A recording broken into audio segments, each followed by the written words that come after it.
People think betrayal announces itself with noise, slamming doors, broken glasses, raised voices.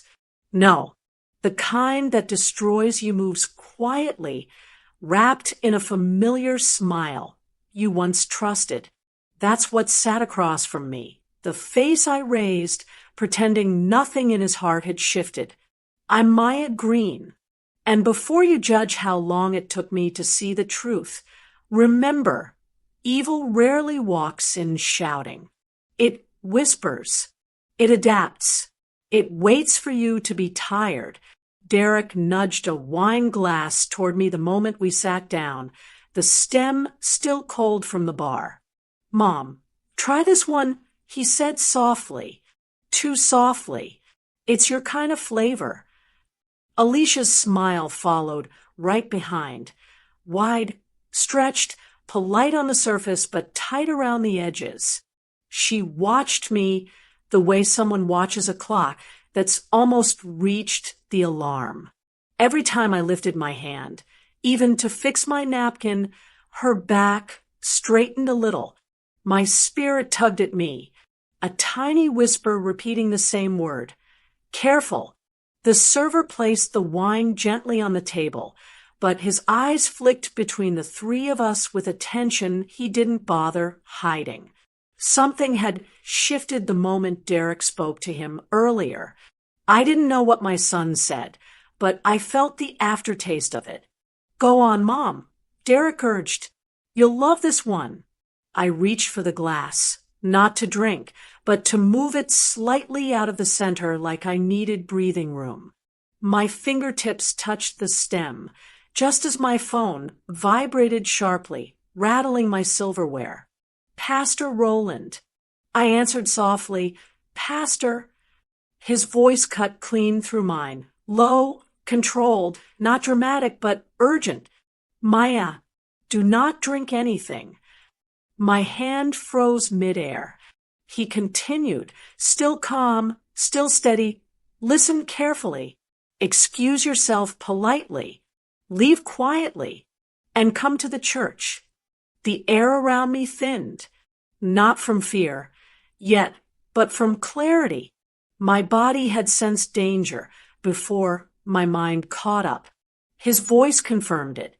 "Are you all right?" I whispered. "No," he said simply, "and neither are you if you stay there." I slid my phone into my purse and inhaled slowly. "Excuse me," I told Derek, forcing a calm smile. "I just need to freshen up." Alicia's fingers twitched. "You sure? You look a little warm." Warm. Wrong choice of word. Too rehearsed. "I'll be right back," I said.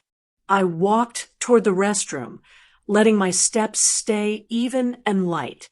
But the second their eyes couldn't follow me anymore, I veered left into the narrow service hallway I'd seen a waiter slip through earlier. The hum of the kitchen muffled behind me as I passed stacks of trays and crates, my heartbeat pounding in my ears. The emergency exit glowed faintly ahead. I pushed it open, and the night air hit my skin like the truth finally catching up. I didn't look back, didn't slow down, didn't pretend this was anything but what it felt like. And if you've ever walked away from something your mind couldn't explain yet, but your spirit recognized instantly, drop a heart in the comments. Survival doesn't always look brave. Sometimes it looks like leaving quietly. The church sat dim under the streetlights, one window glowing faintly from the back office. Pastor Roland's car was parked in the far corner, engine off, driver's door open just a crack. He wasn't pacing, wasn't flustered. He stood still, hands clasped in front of him like he had been waiting for me long before I knew to run. When I reached him, he stepped aside and opened the side door quietly. "Come inside," he said, no tremor in his voice, no shock on his face, just certainty. "Maya," he said gently, "we need to talk." The moment I stepped into Pastor Roland's office, the air felt different, still heavy like it had been holding its breath with him. The small lamp on his desk cast a soft glow across the room, but even that light felt cautious, as if it didn't want to reveal too much too fast. He closed the door gently behind us, not with urgency, but with a care that made my skin prickle. He didn't speak right away.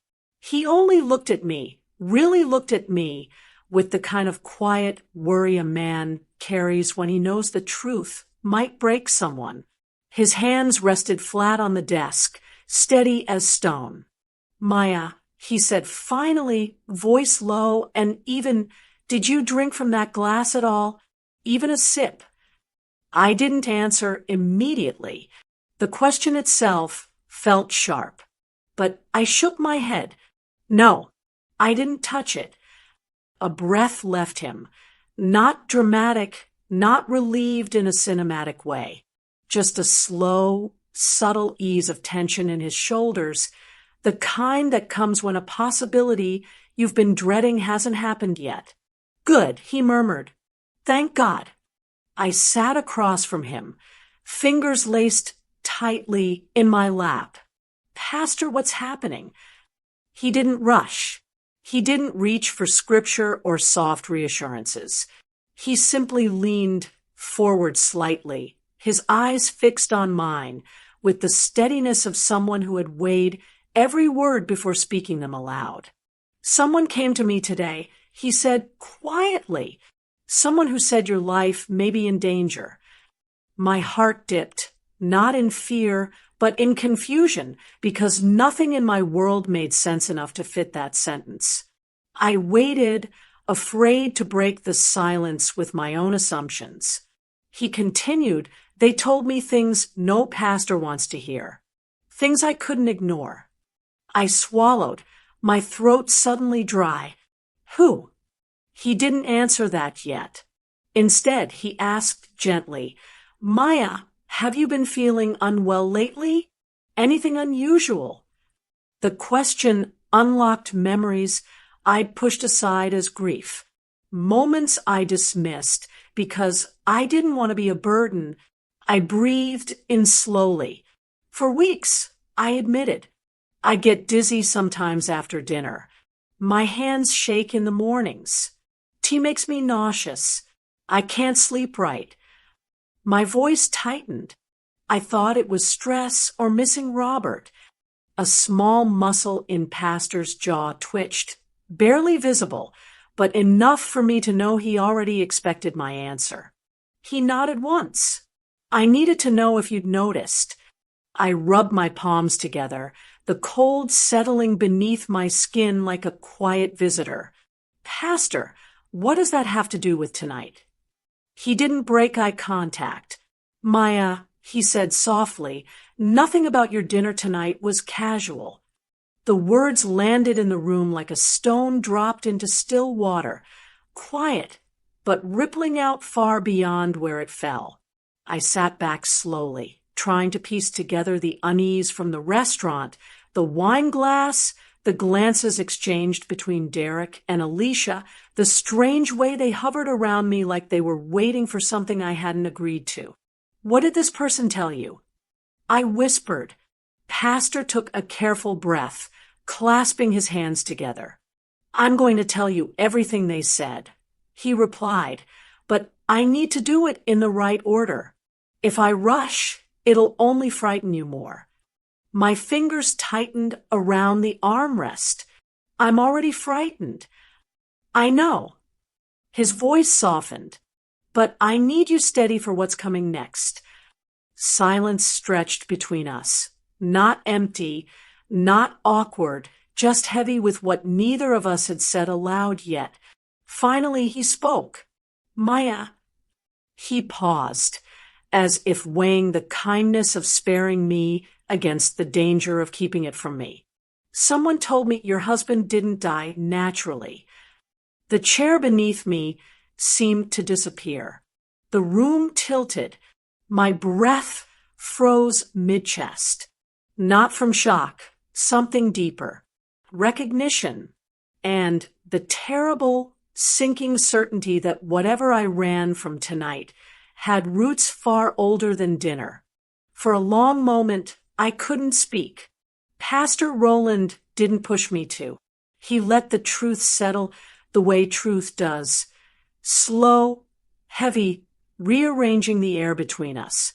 My husband's death had been the one part of my life I refused to question, not because it made sense, but because grief is easier to survive when you accept the story you're handed. But Pastor wasn't finished. His eyes softened the way a man's eyes do when he knows what he's about to say could wound someone he cares for. Maya, he began quietly, the person who came to me today, it wasn't anyone you'd expect. Not family, not a neighbor, not someone with anything to gain. He paused, choosing his words with care. It was one of our choir members. Talia. I blinked. Young, soft-spoken, always the last to leave rehearsals because she was too shy to rush past anybody. Someone who apologized even when she didn't need to. Someone who always looked like she was carrying a small grief inside her chest. Talia, I repeated slowly. What would she know about anything related to Robert? Pastor folded his hands. She didn't come because of your husband. She came because of what she overheard, and because she was afraid someone else might end up like him. A chill ran through me, not sudden, not dramatic, but cold enough to tighten the back of my neck. He continued. She came in shaking, Maya, not hysterical, just shaking like someone trying to hold herself together. She said there was something she had to confess before she lost the nerve. I waited, breath caught in the space between my ribs. She told me she's been involved with Derek for months. My heart didn't break. It didn't even crack. It just settled, like it already knew my son had been wearing a face I no longer recognized. Pastor's voice stayed calm, grounded. She told me he made her believe his marriage was falling apart, told her he was trapped, lonely, misunderstood. The usual lies men tell when they want to have something both ways. I didn't interrupt him. I didn't defend my son. I didn't gasp or collapse or deny. I just sat there, listening, every muscle in my body slowly tightening with a quiet, painful clarity. Then, Pastor said, Talia overheard something that made all those lies fall apart. His tone dipped lower, not theatrical, but weighted. She said she heard Derek and Alicia talking about preparations, about having everything lined up, about finishing something they'd started months ago. My stomach tightened. She didn't understand at first. Pastor went on. Thought they were talking about divorce, or money issues, or maybe something between them. He leaned back slightly, as if giving me space to breathe. But then she said she heard your name, and the way they said it made her stop. I pressed my fingers to my knees, grounding myself. What exactly did she hear? I asked, my voice thin but steady. Pastor nodded, acknowledging the question without rushing. Talia said Alicia asked Derek if you had signed the paperwork updates yet. My eyes flicked upward sharply. Those papers, the ones they pushed across my kitchen table, smiling too tight, telling me they were just bank updates. The ones I slid back to them because something in my spirit whispered no. Pastor continued. Talia said that was the moment she realized they weren't planning anything ordinary. Something about the tone, the urgency, made her feel sick. I swallowed hard as memories slid into place. Alicia insisting on handling my groceries, offering to make my meals, pressing me to drink certain teas, hovering over me with an energy that never felt like care. The puzzle pieces I refused to connect were starting to form a picture I didn't want to see. Pastor lowered his voice. She finally confronted Derek. Quietly, just asked what they were talking about. He looked away for a moment, grief crossing his face. And she said the look he gave her terrified her. Silence filled the room, thick, loaded, unforgiving. I whispered, "What did she tell you they were planning?" Pastor looked me directly in the eye.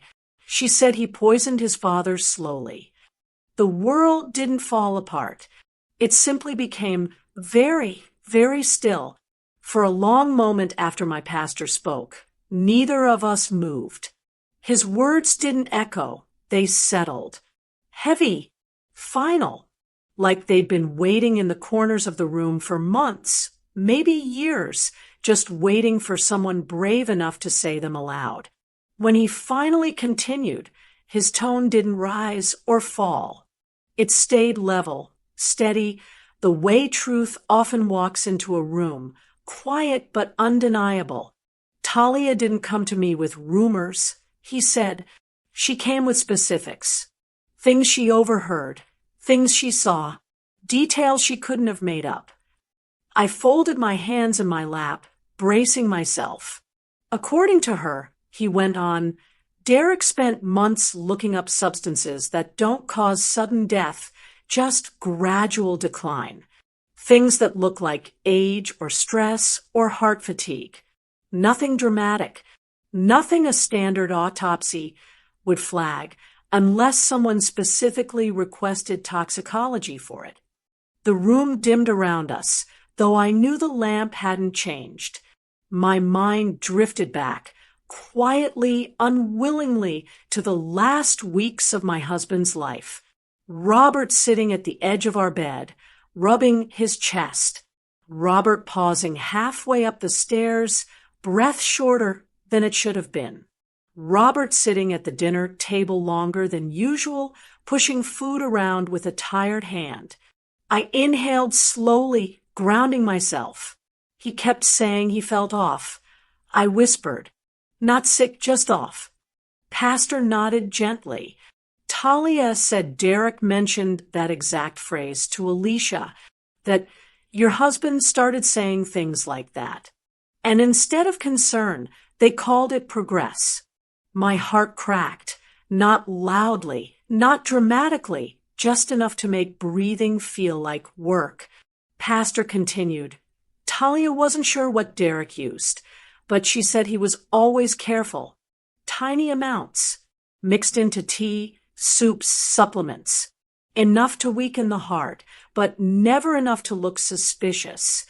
I closed my eyes, and suddenly I was back in my kitchen 3 months ago, watching Robert pour himself a cup of tea Derek had made earlier that day.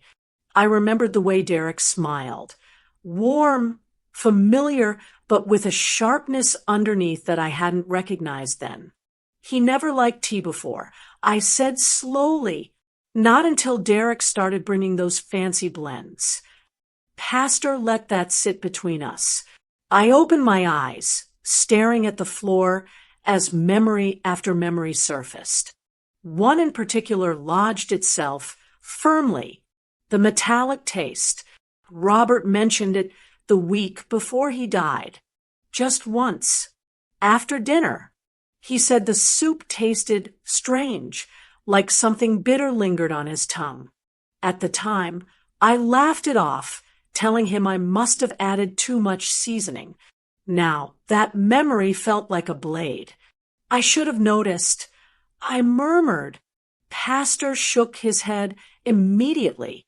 No, you shouldn't have, because you trusted your family, because you had no reason to question your own son. I took a breath, shaky but steady enough. What else did she say? I asked. He rubbed his thumb slowly along the edge of his desk. She said Derek told Alicia the trick was consistency. Small, steady doses over time. Nothing that would spike. Nothing that would raise alarms. He called it slow work. My stomach twisted. Slow work. Slow weakening. Slow dying. For a long moment, I couldn't speak. Pastor Roland didn't push me to. He let the truth settle the way truth does. Slow, heavy, rearranging the air between us. My husband's death had been the one part of my life I refused to question. Not because it made sense, but because grief is easier to survive when you accept the story you're handed. But Pastor wasn't finished. His eyes softened the way a man's eyes do when he knows what he's about to say could wound someone he cares for. Maya, he began quietly, the person who came to me today, it wasn't anyone you'd expect. Not family, not a neighbor, not someone with anything to gain. He paused, choosing his words with care. It was one of our choir members. Talia. I blinked. Young, soft-spoken, always the last to leave rehearsals because she was too shy to rush past anybody. Someone who apologized even when she didn't need to. Someone who always looked like she was carrying a small grief inside her chest. Talia, I repeated slowly. What would she know about anything related to Robert? Pastor folded his hands. She didn't come because of your husband. She came because of what she overheard, and because she was afraid someone else might end up like him. A chill ran through me, not sudden, not dramatic, but cold enough to tighten the back of my neck. He continued. She came in shaking, Maya, not hysterical, just shaking like someone trying to hold herself together. She said there was something she had to confess before she lost the nerve. I waited, breath caught in the space between my ribs. She told me she's been involved with Derek for months. My heart didn't break. It didn't even crack. It just settled, like it already knew my son had been wearing a face I no longer recognized. Pastor's voice stayed calm, grounded. She told me he made her believe his marriage was falling apart, told her he was trapped, lonely, misunderstood. The usual lies men tell when they want to have something both ways. I didn't interrupt him. I didn't defend my son. I didn't gasp or collapse or deny. I just sat there listening, every muscle in my body slowly tightening with a quiet, painful clarity. Then Pastor said, Talia overheard something that made all those lies fall apart. His tone dipped lower, not theatrical, but weighted. She said she heard Derek and Alicia talking about preparations, about having everything lined up, about finishing something they'd started months ago. My stomach tightened. She didn't understand at first. Pastor went on. Thought they were talking about divorce, or money issues, or maybe something between them. He leaned back slightly, as if giving me space to breathe. But then she said she heard your name, and the way they said it made her stop. I pressed my fingers to my knees, grounding myself. What exactly did she hear? I asked, my voice thin but steady. Pastor nodded, acknowledging the question without rushing. Talia said Alicia asked Derek if you had signed the paperwork updates yet. My eyes flicked upward sharply. Those papers, the ones they pushed across my kitchen table, smiling too tight, telling me they were just bank updates.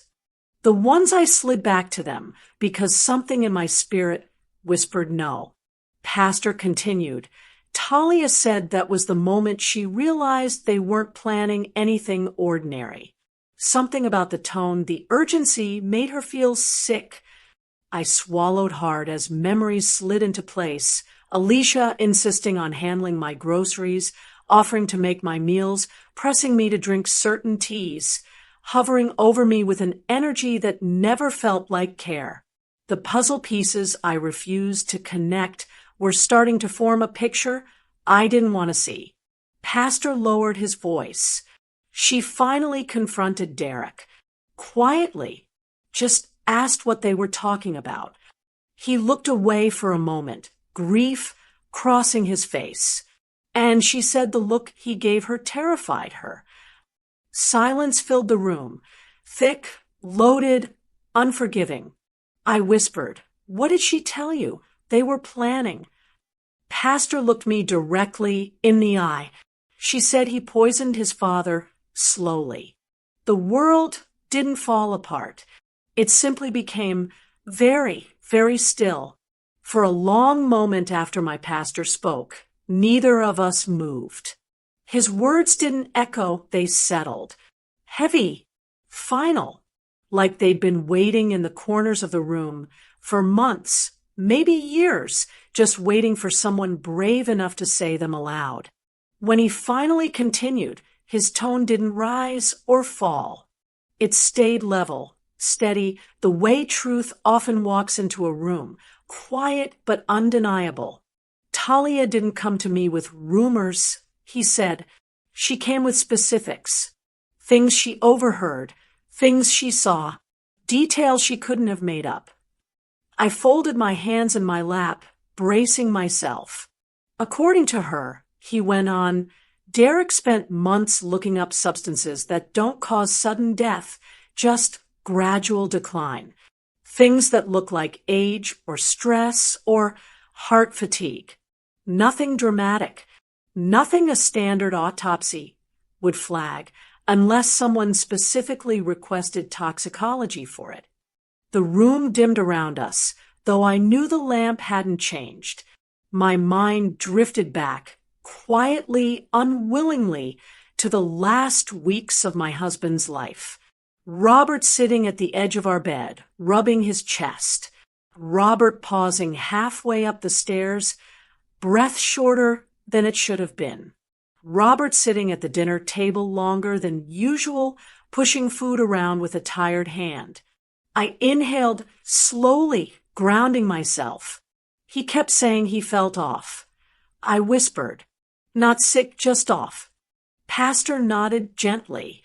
Talia said Derek mentioned that exact phrase to Alicia, that your husband started saying things like that. And instead of concern, they called it progress. My heart cracked, not loudly, not dramatically, just enough to make breathing feel like work. Pastor continued. Talia wasn't sure what Derek used, but she said he was always careful. Tiny amounts, mixed into tea, soups, supplements.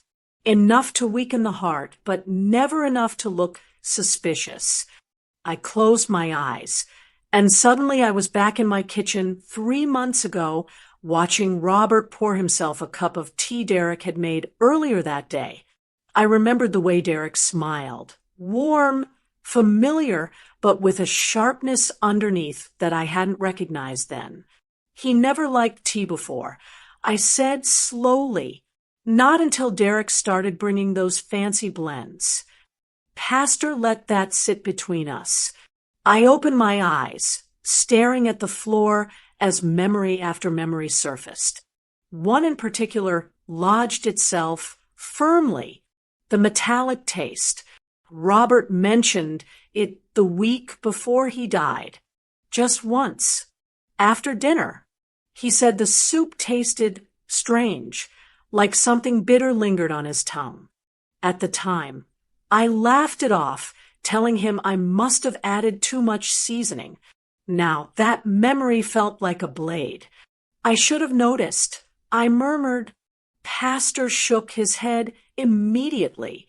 No, you shouldn't have, because you trusted your family, because you had no reason to question your own son. I took a breath, shaky but steady enough. What else did she say? I asked. He rubbed his thumb slowly along the edge of his desk. She said Derek told Alicia the trick was consistency. Small, steady doses over time. Nothing that would spike. Nothing that would raise alarms. He called it slow work. My stomach twisted. Slow work. Slow weakening. Slow dying. Pastor spoke again, voice softer now. She said he monitored your husband's symptoms. Tracked them even. Talia saw notes in his phone, mentions of energy levels, appetite changes, sleep patterns. The air thickened as the truth knitted itself into something undeniable. Robert didn't die of bad luck. He didn't die of age. He didn't die of stress. He died because someone helped death along. Pastor leaned forward slightly, his eyes steady, his tone careful. Maya, there's something else. The room tightened around me. Talia didn't just talk about your husband. He said, she talked about you. My breath caught, suspended. Pastor continued, his voice barely above a whisper. She believes they've been giving you the same thing, just stretched out. The world didn't fall apart. It simply stood still, waiting for me to understand what that meant. I didn't know how long I stared at Pastor after those last words. Time didn't move the way it used to. Not forward, not backward, just suspended between the truth I heard and the truth I never imagined I'd need to face. The room felt smaller, the air tighter, as if the walls themselves understood what he'd just revealed before my mind could catch up. Pastor didn't rush me. He gave me a moment, then spoke with that same steady quietness he'd carried all evening. Maya, he said gently, I need you to understand why Talia came forward at all. She didn't come because she wanted to expose anyone. She came because she couldn't carry what she knew anymore. I swallowed, forcing air into my lungs. Tell me. He leaned back, slightly, hands folding together. Talia was manipulated. Deeply. Derek told her things a hurting young woman would believe if she didn't know better. He told her you were controlling, that his marriage was unbearable, that Alicia mistreated him, that no one listened to him at home, that he was trapped. My jaw tightened, not because I believed it, but because I recognized the pattern. I'd seen versions of that lie in other families, other stories. I never imagined my own son would weaponize it. Pastor continued. He painted himself as a victim, someone misunderstood, someone who deserved comfort, someone who needed saving. He paused. And Talia, she wanted to save him. A quiet ache filled my chest. I didn't blame her, not yet, not when I knew how loneliness can twist judgment. But Pastor said, his voice shifting slightly, everything changed the night she overheard him and Alicia talking about ending complications. I looked up sharply. He nodded. That's exactly the phrase she used. Ending complications. Talia thought at first they meant marriage issues, maybe even finances. But then Derek said they needed everything to look natural. That once things were settled, life would be easier. A coldness climbed the back of my neck. Talia didn't understand what they meant. Pastor added, not at first, but the moment she heard your name, she did. My pulse thudded hard once, just once, deep enough to make my fingertips numb. She told me she froze. He said, stood in the hallway listening, praying she'd misunderstood. But Derek didn't sound conflicted. He sounded methodical, calm, like someone discussing errands, not lives. I rubbed my hands together under the table, trying to ground myself in something, texture, warmth, anything that felt real. Pastor's expression darkened slightly, though his voice remained controlled. She confronted him one time. Not directly, just a gentle question about whether everything was okay. What did he say? I whispered. Pastor exhaled slowly. He looked at her and said, "Don't start acting emotional. You're not built for that." And then he told her she'd ruin things if she kept digging. A quiet, trembling anger tightened my chest, not for myself, not yet, but for the young woman who'd been dragged into a darkness she didn't choose. He didn't threaten her outright. Pastor continued. He didn't have to. He used shame, silence, withdrawal, the kind of manipulation that makes you doubt your own good sense. I nodded slowly. I knew that tactic well. Too many women did. Quiet punishment, quiet control, quiet cruelty. Pastor leaned in just slightly. Talia told me she prayed for a sign, something to confirm whether she was overreacting or seeing something real. And then tonight happened. My stomach tightened. She didn't know you were going to dinner, Pastor said. But when she overheard him on the phone earlier, the tone he used, the timing, something broke in her. I forced myself to breathe. Pastor, I said softly, what exactly did she tell you that made you call me in the middle of dinner? He held my gaze, no hesitation, no softening now. She finally broke down. He said, and she told me. He paused, choosing the right moment, the right breath. Tonight was supposed to be her last. Pastor didn't speak again, right away. Maybe he was giving me space to breathe, or maybe he understood there are certain truths you can only digest in silence. Either way, the quiet pressed against my skin until I finally exhaled and heard my own voice say, almost without meaning to, I should have known something was wrong 2 weeks ago. Pastor lifted his eyes. What happened? I pressed my palms together, feeling a tremor ripple through them. Small, controlled, not fear exactly, but the weight of recognition settling into place. Derek and Alicia came by the house, unannounced. They walked in with folders, actual folders, Pastor, smiling like they were doing me a favor. He didn't interrupt, just watched me carefully, giving every word room to land. They said the bank was updating its systems. I continued, said I needed to sign a few routine documents so everything could transition smoothly after Robert's passing. I shook my head slowly, but something about the way they stood over me, the way they nudged the papers forward and kept saying it wouldn't take long, it didn't feel right. Pastor nodded once, almost knowingly. They rehearsed it. The simplicity of that sentence tightened my chest. They were too ready, I whispered, too eager. And every time I hesitated, Alicia chimed in with, it's just paperwork, Mom. You don't want problems down the line. The memory burned hotter now. Her perfect smile, Derek's hand resting lightly on my shoulder, his voice soft but insistent, like they weren't asking for my signature.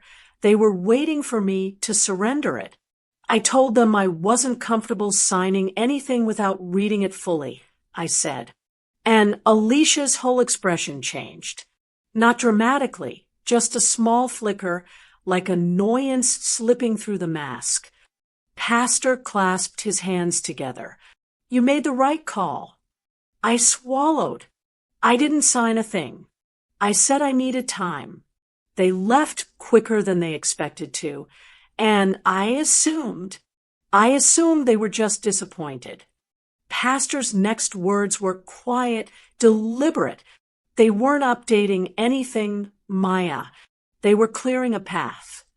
A cold wave rolled through my stomach. Not shock anymore, just the heavy realization that every strange moment was part of something bigger than I allowed myself to see. I keep thinking back. I murmured. All the small changes. All the ways Alicia suddenly wanted to help. She started handling my grocery lists, saying she didn't want me lifting heavy bags. She insisted on sorting my medications so I wouldn't get overwhelmed. She kept telling me I needed more rest, more tea, more meals she prepared. Pastor's jaw tightened, not dramatically, but with controlled anger, the kind that comes from knowing a wolf walked freely in someone's home. And she kept telling me to let Derek deal with the bank. I added, my voice thinning, said it was too stressful for me to manage alone. Pastor leaned forward slightly. This wasn't care. This was conditioning. The truth in that sentence landed deep, painful, sharp, unavoidable. I pressed a hand to my chest, feeling my heartbeat shift. I thought they were being supportive, grief supportive. I thought they were stepping up the way children do when they see their mother hurting. My throat tightened. I didn't realize they were softening the ground under me. Pastor's expression stayed steady, but his voice carried a gravity that made the room feel smaller. They weren't softening the ground, he said. They were preparing it. The lamp hummed quietly beside us, the only sound breaking the weight of his words. I lifted my gaze slowly. Pastor, what were they preparing for? He met my eyes without flinching. Maya, he said, each word firm, unshaken. They needed you very trusting and then very gone. For a few minutes after Pastor's last words, I sat there trying to steady my breathing. The room felt heavier now, like the truth had seeped into the walls and closed every exit I used to think I had. Pastor didn't rush me. He simply stood across the room and opened a drawer where he kept a few church directories and community resource lists. There's someone you need to talk to, he said quietly. Someone who understands the financial side of things better than I do. I looked up. Who? And Porter, he answered. She's on our finance team. Works with estate transitions and senior planning. She's discreet and she's thorough. He dialed her number without hesitation, asked her to come by the church office for something sensitive, and didn't say a word more. 20 minutes later, a soft knock sounded at the door, and stepped inside. She was a woman in her late 50s with a calm face, the kind of calm that comes from years of dealing with complicated documents, grieving families, and people who waited too long to ask for help. She didn't waste time. She sat across from me with a notebook, listened without interrupting, and only nodded when I finished explaining the dinner, the wine, the confession, the manipulation. Then she asked one question. Maya, did you and Robert share any joint assets? Property? Accounts? Policies? I nodded slowly. The house. Some savings. Insurance through his old job. Nothing extravagant. Anne's eyes sharpened, not with judgment, but understanding.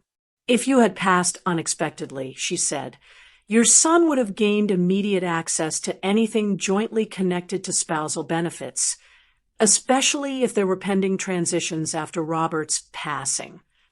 I blinked. I don't understand. She leaned forward slightly, speaking gently. When a spouse dies, there are certain financial transitions that don't finalize right away. Insurance claims, pension transfers, estate closures. If the surviving spouse dies before those processes settle, everything defaults to the next of kin. In your case, Derek. A heat spread across my chest. Not anger yet, but realization. A deep, quiet realization that the people I trusted with my well-being had been studying the timeline of my grief the way others study opportunities, and flipped open her notebook. Now, I can't access anything private without your permission, but I can check what's publicly visible: property filings, insurance liens, transition notices. Just enough to see if something feels off. Pastor stood behind her, silent but attentive. She began typing on her tablet, occasionally frowning, occasionally nodding to herself. After a few minutes, she stopped. There were inquiries, she said, recent ones. My pulse tightened. She continued, nothing illegal, nothing obvious, but someone contacted 2 institutions last week, asking vague questions about survivor benefits, timelines, and whether a secondary beneficiary could assist with handling paperwork if the primary party became unavailable. Unavailable, I repeated. The word tasted wrong, and nodded. And here's what matters, Maya. Someone used your daughter-in-law's email, not yours. The room felt colder instantly. Pastor exhaled slowly, his eyes meeting mine. They were fishing, he said, trying to see what they could maneuver, and looked at me with a softness that felt heavier than sympathy. This wasn't random curiosity. Someone was planning ahead. Someone who needed things to shift quickly and quietly. I sank back against the chair. Every memory from the past month, every strange gesture, every tight-lipped smile, every unsolicited favor started rearranging itself into a pattern I had never been allowed to see from the inside, and closed her notebook gently, her voice steady. Maya, she said, I want you to understand something clearly. I lifted my eyes. She held my gaze without softening it. They didn't invite you to dinner out of love. It was timing. Anne's words hung in the air long after she left. The room felt heavier, as if the truth had settled into the corners, refusing to move. Pastor didn't speak immediately. He simply placed a hand on my shoulder, steady, grounding, before stepping outside to call someone else. A few minutes later, the office door opened again, and in walked someone I recognized instantly. Nurse Elaine from the congregation. Quiet, precise. A woman who rarely spoke unless she had something worth saying. Pastor motioned her inside. Elaine, thank you for coming so late. She nodded, setting her small medical kit on the desk. Not dramatically, just the calm practice of someone used to late-night calls and worried families. She pulled up a chair across from me. Maya, she said softly, Pastor told me you've been feeling unwell these last few weeks. I'd like to ask you a few questions. Nothing invasive. I nodded, grateful for her gentleness. She leaned forward slightly. Tell me exactly what you've been experiencing. Start with the earliest symptom you remember. I inhaled slowly. Fatigue, not regular tiredness, something heavier. I'd wake up feeling like I hadn't slept at all. She nodded. Go on. Dizziness, I continued, especially after dinner. A foggy feeling in my head. Sometimes I'd forget small things. A word, a step I meant to take. And lately tea makes me nauseous. Elaine didn't react strongly. She simply took notes, her expression tightening just a fraction. Not alarm, confirmation. Any changes in appetite? She asked. I hesitated. Yes. Some days I'd be starving. Others I could barely swallow a bite. Another small nod. Silence held for a moment as she reviewed her notes. Then she asked the question that froze something deep inside me. Maya, who prepares most of your meals? My breath caught. Pastor watched me carefully. Elaine's tone remained soft, clinical. It's important we understand patterns. You don't have to name names if you feel uncomfortable. Just tell me if someone's been helping with your food or drinks lately. I swallowed hard. Alicia, she insisted, said she wanted to make things easier on me. Elaine's eyes lifted slowly, meeting mine with the kind of compassion that doesn't try to protect you from the truth. And your tea? She asked gently. I blinked as the memories clicked together. The way Alicia always offered tea after dinner, the way she'd stand over me until I took a sip, the way she'd smile too quickly when I finished it. My tea too, I whispered. She made it every night. Elaine exhaled, not loudly, not dramatically, just a quiet breath of a nurse who has heard this kind of pattern before. Maya, she said carefully, the symptoms you described can mimic grief. Yes, but they can also mimic exposure to certain mild toxins. Nothing extreme, nothing deadly on contact, but things that chip away at your system over time. A cold tightness crawled across my stomach. She continued, you mentioned dizziness after meals, foggy thinking, appetite changes, morning shakiness. These aren't random. They're consistent. My hands trembled, and I pressed them against my knees. Elaine's voice remained steady.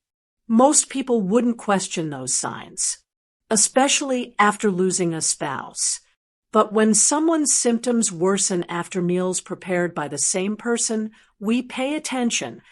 Pastor stepped closer, folding his arms, quiet, protective. Elaine closed her notebook gently. I'm not saying this to frighten you. I'm saying it because you need to understand the seriousness of what's been happening. I stared at her, heart thudding low and heavy. She leaned forward, her voice dropping to an almost whisper. Maya, if you'd taken whatever was in that wine tonight, she paused, giving me space to breathe, even though my lungs felt frozen. We might not be talking right now. Pastor insisted on following me home in his own car. He didn't offer false comfort or dramatic warnings, just a quiet, steady presence behind me on the road. Every time I glanced in the rearview mirror, his headlights stayed the same distance behind me. Not too close, not too far, just enough to remind me I wasn't walking back into the dark alone. When I pulled into my driveway, the house looked exactly the way I'd left it. No lights, no movement, no signs of anything out of place. Yet the second I stepped out of the car, something in my chest tightened. Not fear, not panic, just alertness, a kind of awareness I hadn't allowed myself to feel before tonight. Pastor parked across the street and waited, letting me approach first. I unlocked the front door, pushed it open, and stood still for a moment, letting the air inside wash over me. Everything appeared normal, too normal. The living room was exactly the way I'd arranged it that morning. Pillows straightened, blanket folded, TV, remote on the coffee table.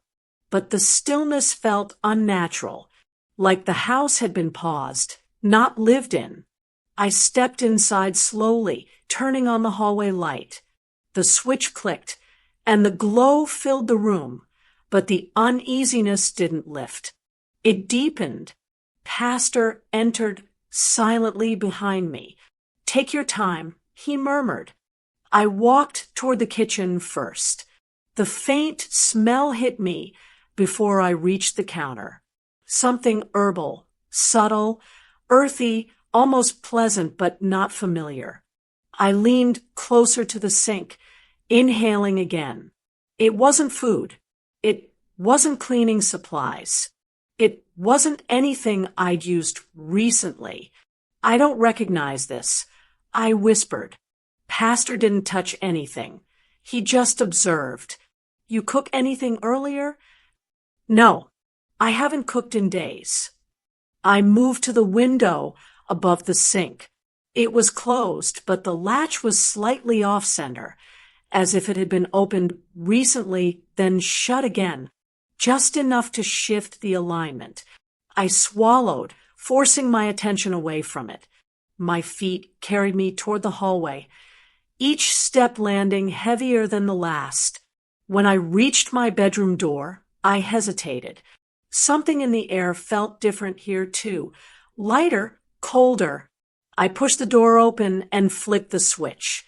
The lamp beside my bed glowed softly, but my eyes went immediately to the window.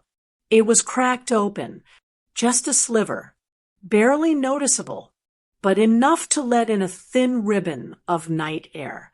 I never left my bedroom window open, not even on warm nights. Not since Robert passed. Pastor moved beside me, his voice calm. Was it open when you left for dinner? No, I said, my voice clearer than I expected. I remember closing it this morning. I walked farther into the room, my hand brushing against the nightstand. That's when I noticed it, my pill organizer. Not open, not tampered with, just moved. Half an inch to the left of where I always place it.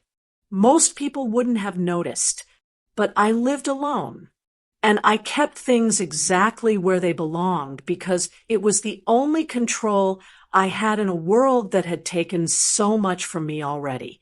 That wasn't like that. I said quietly. Pastor didn't comment. He didn't need to. The truth was sitting in the room with us. Someone had been here, not to ransack, not to steal, to check something, to place something, to prepare. A cold wave rolled through my spine, but I kept my voice steady as I turned to him. Pastor, if I hadn't left the restaurant. He placed a hand on my shoulder. You did. That's what matters now. Before I could answer, my phone buzzed in my pocket, vibrating once, sharp, deliberate. I pulled it out. A text from Derek. Mom, home yet? Want us to bring something over? The message from Derek sat on my screen like a question he already knew the answer to. Pastor watched me read it, his expression steady, but there was something in his eyes, a quiet readiness, as if he'd expected this moment. Before I could respond, my phone vibrated again. This time it was a call. Derek! I felt the air shift inside my chest. Not panic, clarity, the kind that comes when you finally see a person without the fog of who you hope they were. I answered. Hey, Mom, he said, voice warm, soft, familiar. Too familiar. You got home okay? Yes, I said evenly. A short beat. And everything's fine? Nothing unusual. His tone didn't match the words. The sweetness felt artificial, like someone trying to rehearse empathy they didn't naturally carry. His pacing was off too, each sentence spaced just enough to feel measured, like he was checking off items on a mental list. I'm fine, I said again. You didn't leave suddenly, did you? He asked, his voice feather-light, almost playful, but nothing about the question was innocent. We didn't even see you walk toward the bathroom. My hand tightened around the phone. So, you noticed a small pause, too small for surprise, large enough to betray calculation. Well, he chuckled softly. You know, we just worry.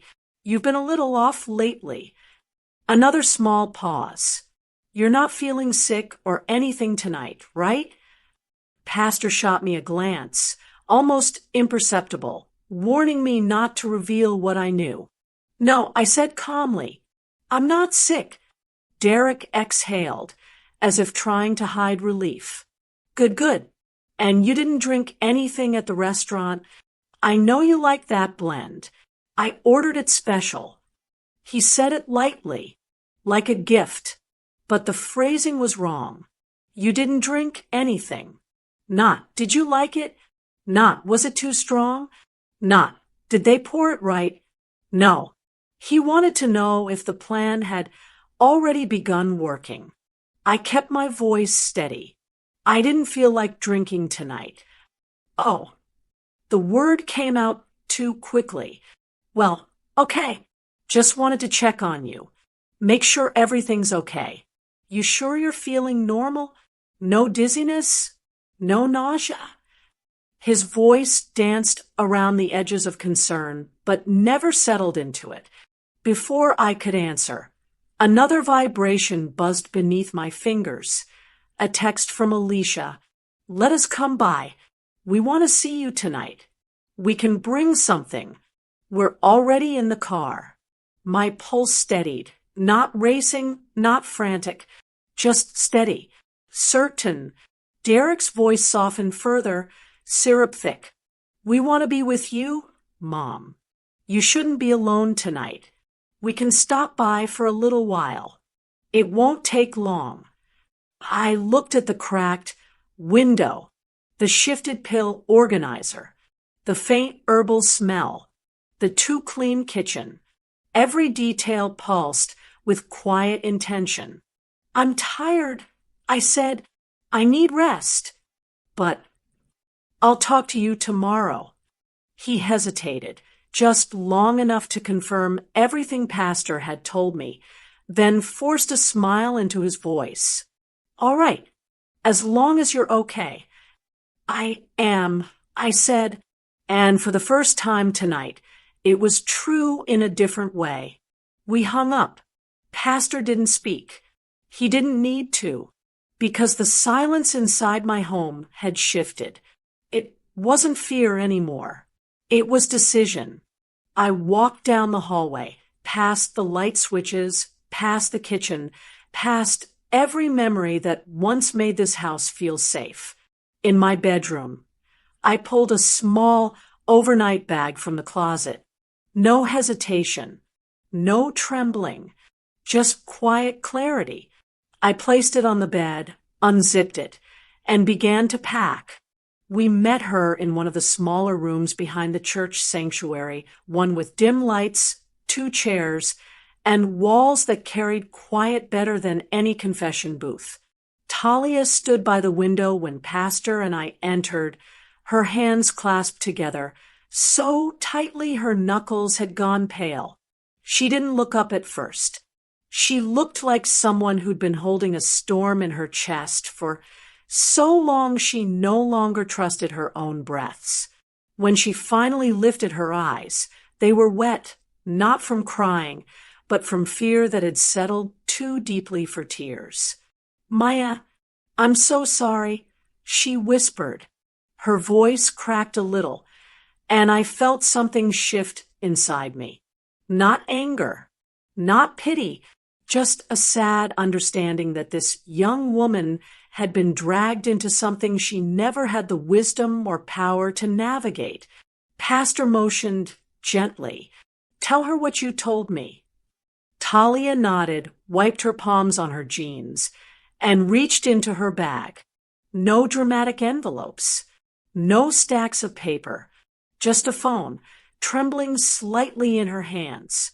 She unlocked it, opened a folder, and handed it to me without a word. The first screenshot made my breath tighten. It was a message from Derek. What medications do older women usually take? Just general ones. No names. No context. Just vague enough to sound harmless. Just specific enough to feel wrong. He said he wanted to help you manage your health better. Talia murmured. He made it sound thoughtful. I didn't realize. I nodded slowly. Go on. She scrolled to another screenshot. This one was longer. She slows things down. Derek had written to her. Too cautious. Too emotional. It's frustrating. My hand stiffened around the phone. Not because of the words, because of the casual tone behind them. Like I was nothing more than an obstacle in a schedule he was trying to keep. Then came another message, this time from Alicia. Deadlines aren't being met. We can't keep waiting. The bottom of the message showed Derek had responded with a single thumbs up. Talia swallowed hard. I didn't understand what deadlines meant. I thought maybe they were talking about selling the house or financial things. They always talked like something big was coming, something they needed to finish. Her voice broke again. She looked down at her hands, ashamed, scared, guilty all at once. I thought he cared about me. She whispered. He told me he felt trapped, that you, her eyes flicked toward me, held him back, that his wife pressured him, that no one understood him. Pastor nodded gently. You were manipulated. Talia nodded once, quickly, as if afraid of losing her courage. I kept ignoring little things. The way he'd get annoyed when you called, the way he talked about freeing up space in his life, the way he kept saying everything would get easier soon. My stomach tightened, the herbal smell, the shifted pills. The window cracked open. Nothing random, nothing accidental. Everything aligned. Talia hesitated, then continued. I asked him once, just once, what he meant by deadlines. And he told me to stop being dramatic. He said I was ruining things by asking questions. Her voice thinned. He didn't yell. He didn't threaten. He just pulled away emotionally. Made me feel like I'd done something wrong. I didn't realize until tonight how deep that control had gone. I reached across the small table, touching her hand lightly. You did the right thing coming to Pastor. Her shoulders crumpled in relief. There's one more, she whispered. She scrolled slowly, stopped, and held the phone toward me again. A message from Derek's phone. Sent earlier tonight. After tonight. No more delays. The room didn't move. No one breathed. The storm she'd been holding finally found its place, right in the center of the truth we could no longer step away from. Pastor kept the lights low as evening folded deeper into the church walls. Talia sat in the far corner of the room with her arms wrapped around herself, eyes down, trying to make her breath sound smaller than it was. I stood near the hallway, my overnight bag tucked just behind Pastor's desk, where no one could see it unless they were looking for something. We waited. It didn't take long. The sound of footsteps, hurried but muted, echoed down the corridor. Voices followed, a man's deeper tone first, controlled but tight around the edges. Excuse me, has anyone seen my mother? Derek. Then a softer voice layered with fake warmth, too sweet, too bright. Alicia, we're just worried. She left the restaurant so suddenly. Pastor stepped into the outer lobby before they reached the office. Evening, he said calmly. They both stopped. Too fast. Too synchronized.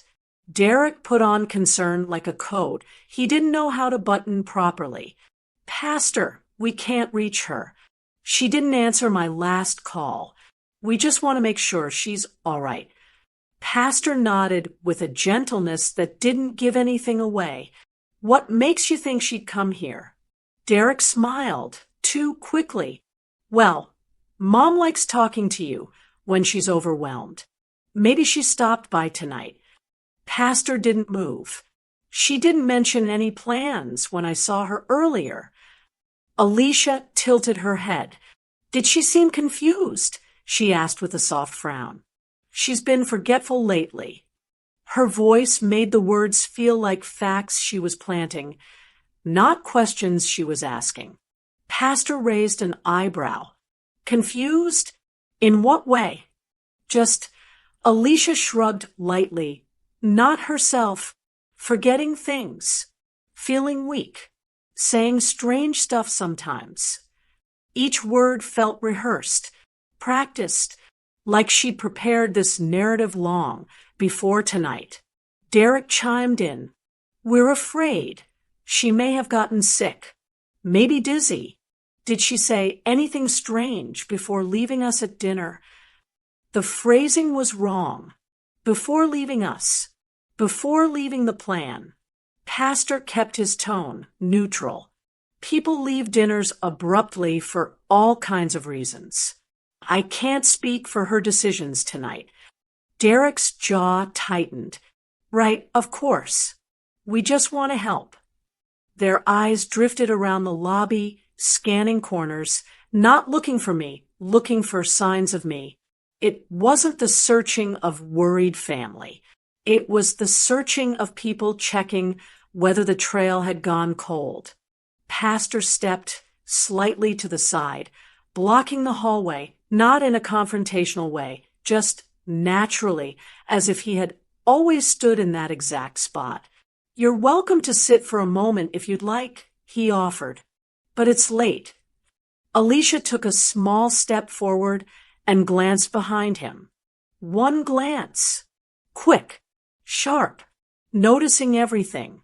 That's when her eyes landed on the shadow of my overnight bag behind his desk.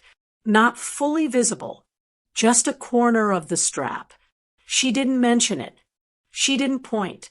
She didn't breathe differently. But her eyes said everything.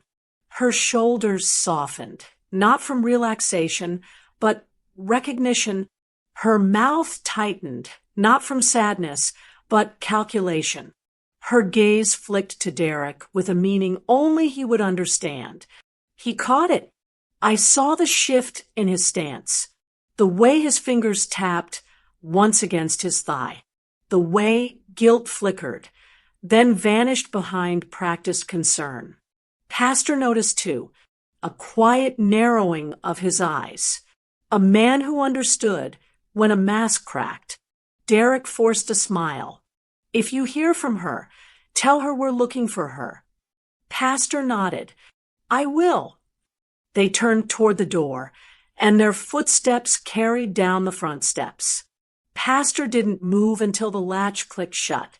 I exhaled, pressing a hand to my chest. But their voices drifted back through the stained glass windows. Low, hurried, no longer pretending. Alicia's whisper was sharp, clipped, unmistakable. She's hiding from us. I stayed in the pastor's office through the night, the lights low, the silence thick enough to feel. I didn't sleep, not because of fear, but because every detail of the truth had finally lined up. Derek and Alicia weren't confused or misguided. They were deliberate, calculating, and now that I had slipped through the cracks of their plan, they were scrambling to seal them. Just after dawn, Pastor stepped back into the office with a troubled look. They went to the police, he said quietly, filed a missing person report. I didn't react. I only sat up straighter. Of course they did. But Pastor wasn't finished. They didn't go as grieving family. They went as storytellers. He motioned for me to follow him to the small sitting area just outside the office. He pulled up a chair across from mine and lowered his voice. The officer who took their report, he knows me. He called early this morning. What did they say? Pastor clasped his hands together. They painted you as unstable. I swallowed. How? They said you've been forgetful, emotional, paranoid. They said you've been imagining things, misremembering conversations, panicking for no reason. My jaw tightened, not from surprise, but from recognition. The narrative they'd tried to build, they were now selling it to authorities. Pastor continued. Derek told them you left the restaurant suddenly, said you were acting confused and overwhelmed. claimed you might have wandered off. Wandered off, I repeated softly. A calm kind of anger settled itself inside me. Not loud, not sharp, just firm. Pastor nodded. He sounded rehearsed. Too rehearsed. What about Alicia? I asked. His expression shifted. She slipped. He leaned forward. When the officer asked who ordered the wine, Derek said it was you, that you insisted on it.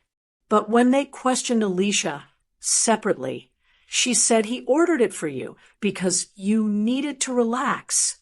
My stomach tightened. Pastor went on. When they asked who chose the restaurant, Derek said it was your idea. But Alicia said she suggested it because they wanted to lift your spirits. Two different stories. Two different motives. He shook his head slowly. People who lie under pressure often forget the details they rehearsed. I nodded. They're panicking. Pastor exhaled. The officer picked up on their tension, their eagerness, their inconsistencies. What did he do? I asked. He filed the report, but he didn't close the book. Something in Derek's tone bothered him. And, Pastor added, lowering his voice, he found it strange that your son mentioned your husband's death unprompted. I blinked. What? Pastor nodded. When the officer asked if you'd ever disappeared before, Derek said, well, after Dad died. She wasn't herself. You know how sudden tragedies can affect people.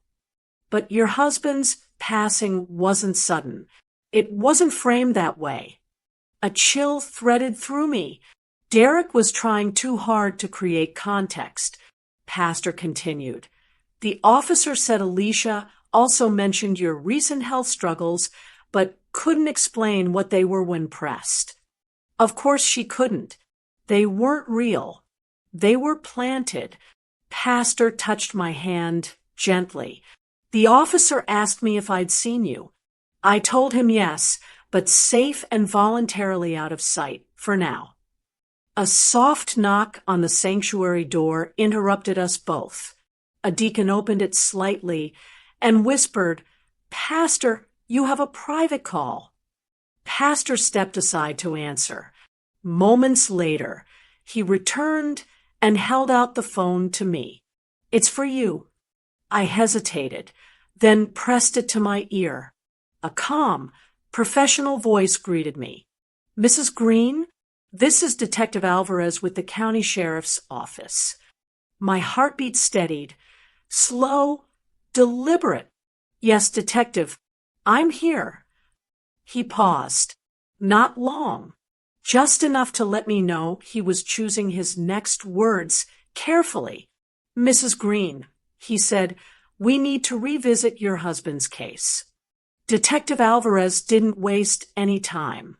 Within hours of our conversation, a quiet investigation moved in parallel with the missing person report Derek had filed. No sirens, no flashing lights, just quiet verification, the kind that reveals truth without announcing itself. Pastor let me stay in the small meeting room behind his office, away from windows. He checked on me every hour, bringing water, offering silence instead of sermons. When my phone finally buzzed again, the detective's name appeared on the screen. Mrs. Green, he said when I answered, I want to update you on what we've been reviewing. My stomach tightened, not from dread, but from a strange mixture of fear and relief. Someone finally believed me. Someone finally saw what I couldn't prove. What did you find? I asked. First, he said, we pulled your husband's medical records. Not to redo the case. We're just looking at timing. Timing. The word sat heavy. Your son told the hospital staff that your husband had been feeling sick for months. Alvarez continued. He said Robert kept fainting and showing signs of weakness. I frowned. My husband never fainted.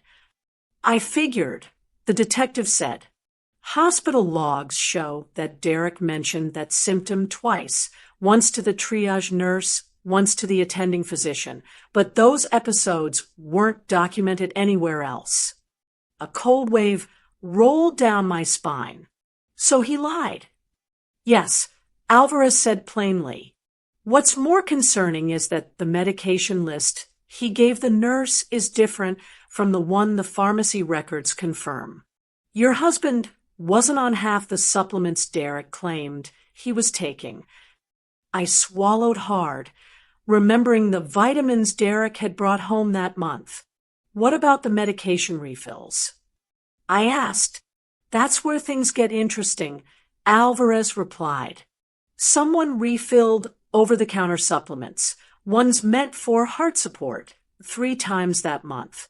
Not prescribed, not approved by a doctor, purchased at different stores each time. My pulse quickened. In whose name? They were bought with a debit card under your son's wife. My breath caught. Of course they were. Alvarez continued, voice steady, clinical. Separately, we interviewed the choir member. She wasn't dramatic.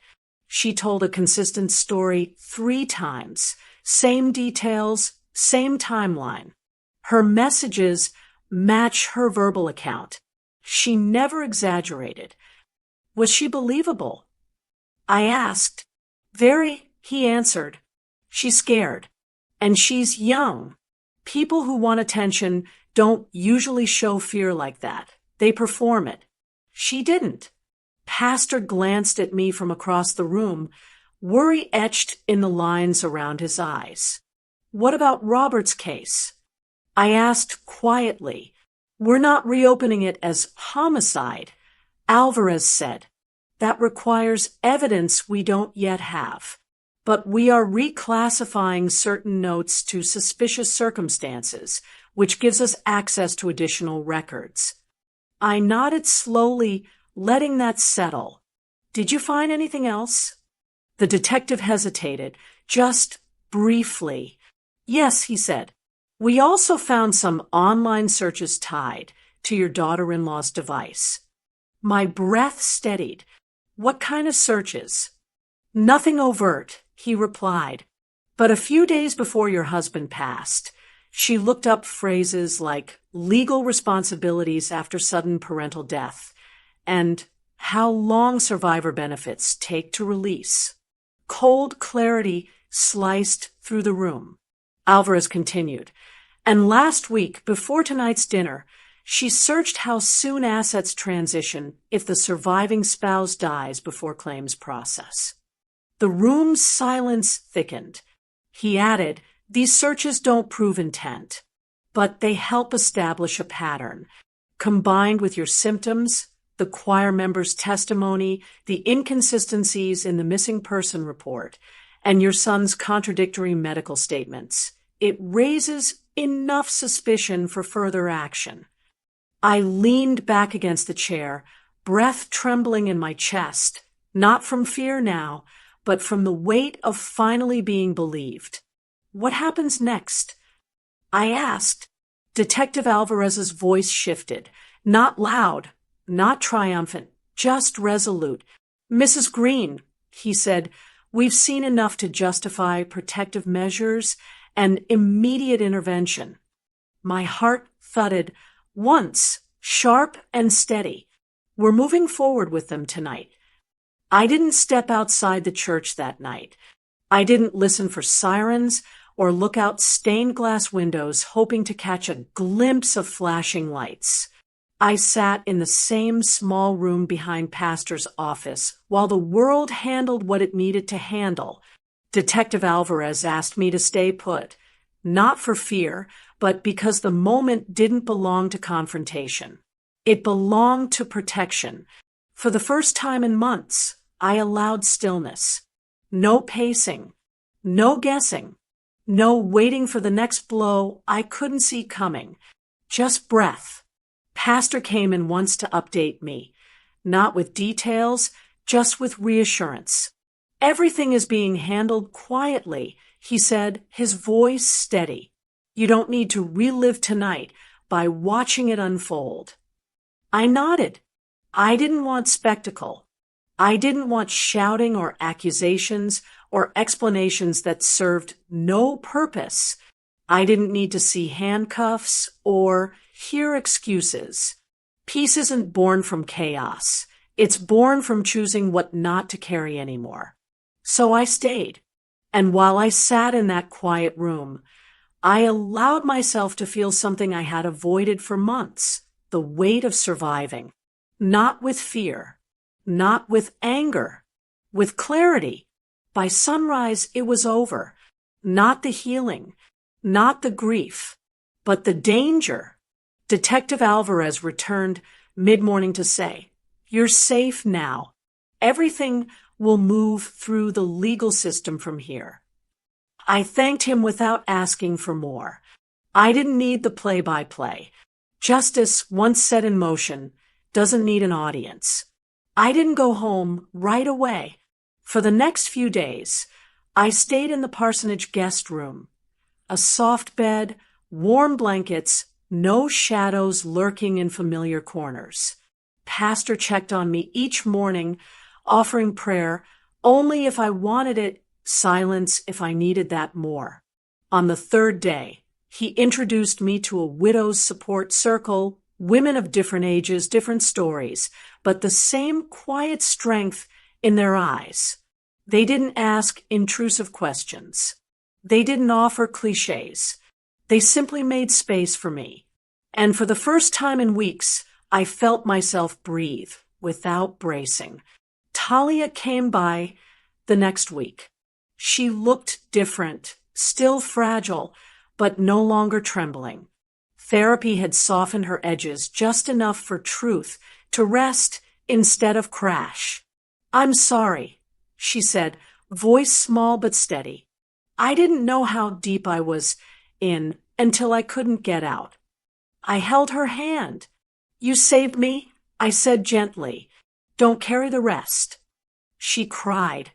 Not loudly, just enough for the fear she'd been carrying to finally loosen its grip. 2 weeks later, Pastor drove me back to my house. We didn't talk much on the ride. Some moments don't need words. They need presence. The house looked the same from the outside. Quiet, still. But when I walked inside, nothing felt threatening anymore. The air was simply air. The silence was just silence. Room by room, I reclaimed my space. Not by rearranging furniture or throwing things out, but by standing in each doorway long enough to let the memories settle into their rightful place. The kitchen wasn't a place of danger anymore. It was where Robert used to joke about my seasoning. The living room wasn't an arena of surveillance. It was where we held hands during evening shows.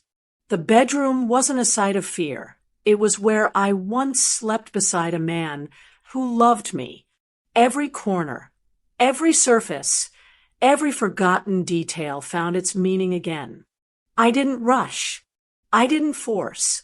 I rebuilt quietly, soft rug by soft rug, light switch by light switch, breath by breath. That evening, once the house felt like mine again, I stood in the living room and pulled out a small candle, the one I saved for moments I knew would matter. I placed it on the mantel, lit it with steady hands, watched the flame rise gently as if greeting me. For Robert, for myself, for everything I survived without knowing how deep the shadows went. I closed my eyes, breathed in the soft warmth, and whispered. I survived what was meant to bury me,